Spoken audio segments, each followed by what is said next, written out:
얘기를 하면 그건 참 안 좋은 것 같아요. 그 다음은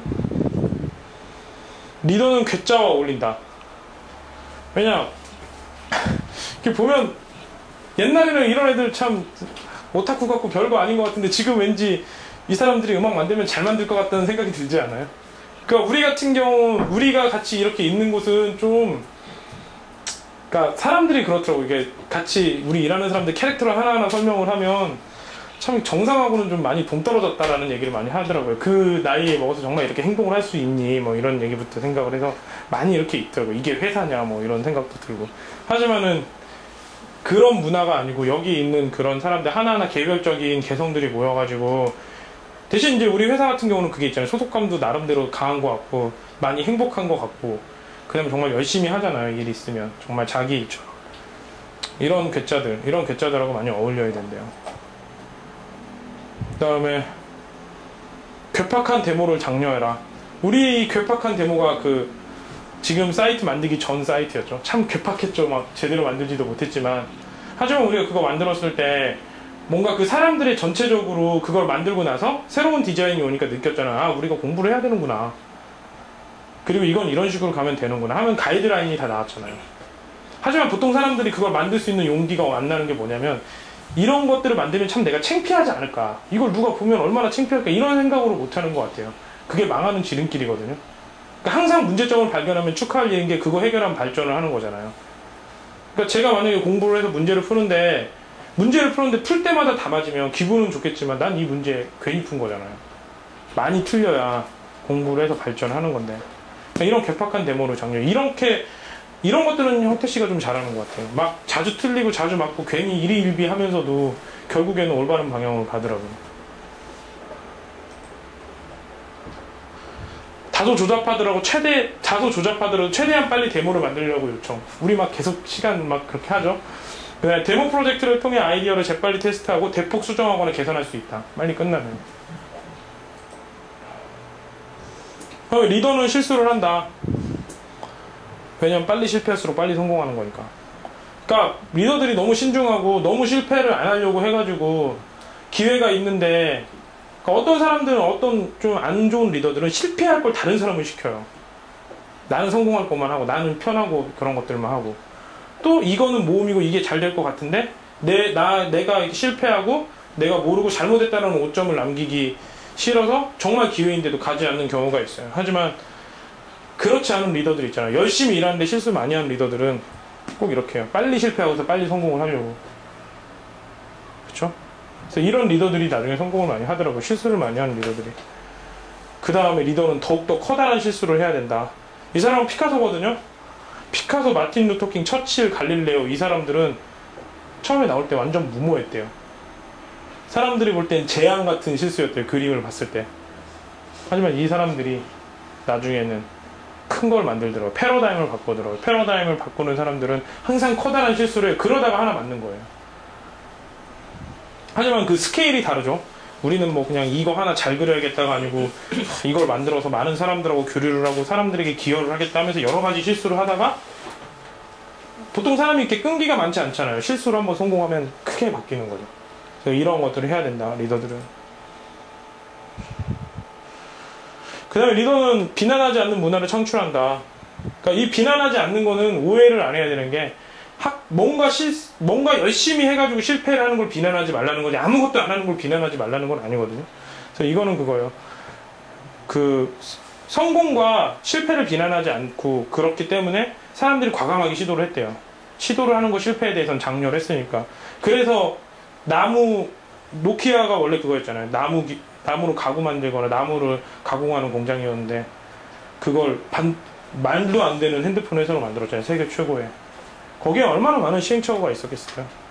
하지만 그 여러 번 시행착오가 있겠지만, 이게 성공이 여기까지 가면 이렇게 가는 게 아니고 성공 실패 계속 이렇게 가다 나중에 여기까지 가는 거거든요. 실패도 하면서 가는 거거든요.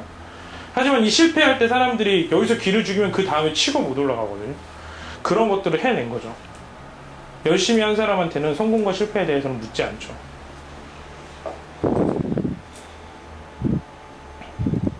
그 다음에 리더는 장애물을 부신다. 그렇죠?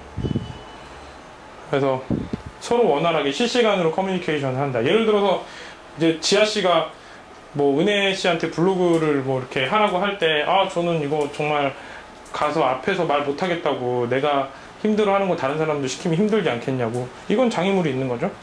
그럼 부시겠죠. 왜 얘기를 해야 되는지 설명을 하고. 예를 들어서 아 정선이가 나는 뭐 지아한테 뭐 시키기가 힘들어요. 그럼 당연히 부셔주겠죠. 그 장벽들을. 또 뭐 누구 뭐 대표님이나 뭐 누구한테는 이런 말 하기가 어려워요. 그럼 사과를 해서라도 부셔야겠죠. 이런 장벽들을 리더들은 많이 부신다. 훌륭한 리더들은. 이런 얘기예요. 그러면 리더는 좀 잊을 줄 안다. 가장 중요한 거는, 혁신은 내가 가지고 있는 뭔가 큰 걸 생각하는 게 아니고 내가 쓸데없는 걸 빨리빨리 버리는 거예요. 예를 들어서 내가 지금 이렇게 이제 혼란스러운 상황에서 뭔가 훌륭한 사람이 되거나 뭔가 어느 정도 사람이 그 면도기 말고 사람의 구실을 하기 위해서, 열심히 살기 위해서 뭐를 해야 될까는 참 어려운데 뭐를 하지 말아야 될까는 참 쉽거든요. 쓸데없이 뭐 놀거나 쓸데없이 뭐 잠자거나 아니면은 뭐 그냥 이렇게 재밌게 친구랑 놀거나 뭐 이런 거 말고 정말 그냥 허비하는 시간들을 버리겠다. 이런 건 쉽잖아요. 그러니까 새로운 혁신은 뭐 커다란 게 아니고 일단 내가 안 해야겠다, 하지 말아야겠다, 버려야 될 것들을 빨리빨리 버리는 데서 시작을 한다는 거예요. 근데 사람들이 보통 그렇죠. 뭔가 할 마음을 있고 뭔가를 하려고 그랬는데 못 버려가지고 못하는 경우가 있죠. 뭐 이런 거는 뭐 연애나 뭐나 이런 거에 다 속해 있는 것 같아요. 버리는 거. 버리는 게 제일 중요한 것 같아요. 그 다음에 인간과의 관계는 리더들을 어떻게 해야 되는 건지 얘기를 하면, 리더는 인재에 열광을 한다. 미래의 리더는 모든 직원을 인재로 생성을 하는 거예요. 실제 그렇지 않다 하더라도 뭐 지아 보면 지아가 뭐뭐 하고 꼼꼼하고 이러니까 이런 거 하면 잘하겠다, 이런 거 하면 훌륭한 인재가 되겠지, 이런 식으로 상상을 하는 거예요. 그 사람이 어떤 걸 보여줬고 어떤 걸 뭐 그런 것들을 떠나서 그 다음에 인재를 끌어들이고 키우고 멘토링하고 보상하고. 그러니까 열심히 공부한 사람한테 칭찬하는 건 이런 거겠죠. 그 다음에 인재가 번영할 수 있는 환경을 조성해라. 일요일날 스터디라는 거. 만약에 일요일날 스터디 해가지고 가장 조금 배울 확률이 있는 사람이 제가 될 것 같지만 어쨌든 한 번도 안 빠지려고 노력하고 뭔가를 만들어서 하려고 하는 게 이 환경을 조성하려고 그러는 거거든요. 그러니까 미국에서 이 책에 나오는데 그 1년 성인 자기 개발을 이렇게 하는 시간이 1년에 5.7시간이래요, 평균. 그럼 우리가 일요일에 한 번 이렇게 하면 그 사람보다 한 발 앞서가는 거거든요. 그러니까 이런 환경들을 빨리빨리 조성을 해야 되는 것 같아요. 좀 이게 처음엔 어려워도 습관 되면은 왠지 토요일 되면 스터디 해야 될 것 같고, 그쵸, 정수 씨? 그렇게 되거든요. 이런 식으로 만들어서 이런 환경을 조성을 해야 성공을 하게 되는 것 같아요.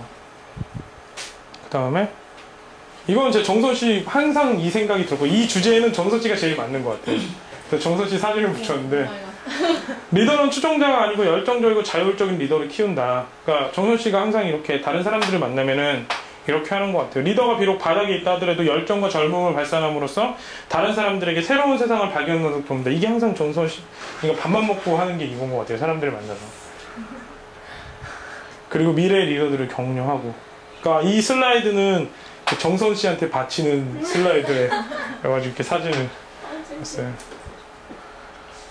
졸고 계시긴 하지만.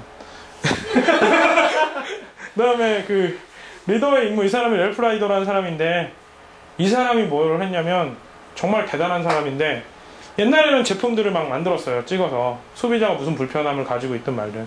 특히 포드에서 그런 경우가 있었거든요. 이거 잘못해서 부딪히면 큰 폭발로 사람들이 죽어요. 하지만 포드에서 리콜을 안 받았어요. 왜냐면 이 사람이 죽어서 와서 물어주는 가격이 이거 전부 다 리콜하는 가격보다 싸다는 판단에서 진짜 그런 일이 있었거든요. 그래서 이 사람이 이제 그런 일들을 보면서 집단 소송을 하기 시작을 해요. 그래서 소비자한테 권리를 찾아준 사람이거든요. 대단한 사람이잖아요. 그 전 세계에서 소비자 운동을 제일 처음 만든 사람인데, 이 사람이 했던 말이 그거예요. 리더의 업무가 추종자가 아닌 리더를 키우는 일이라는 전제에 시작한다. 가장 중요한 건 뭐냐, 리더가. 뭐 일 시키고 그런 게 아니고 여기 있는 사람들을 전부 다 리더로 만들어주는 게 리더의 업무더라고요. 그러니까 내가 어떤 좋은 생각을 가지고 있고 이 사람한테 안 좋은 일이 있거나 이 사람이 좀 더 발전할 수 있는데 정체되어 있다면은, 우리가 리더십을 가진 리더고 약간의 리더십이 있다면은 그 사람에게 좋은 말을 해줄 수 있는, 뒤에서 막 얘기하는 게 아니고, 이게 정말 중요한 것 같아요.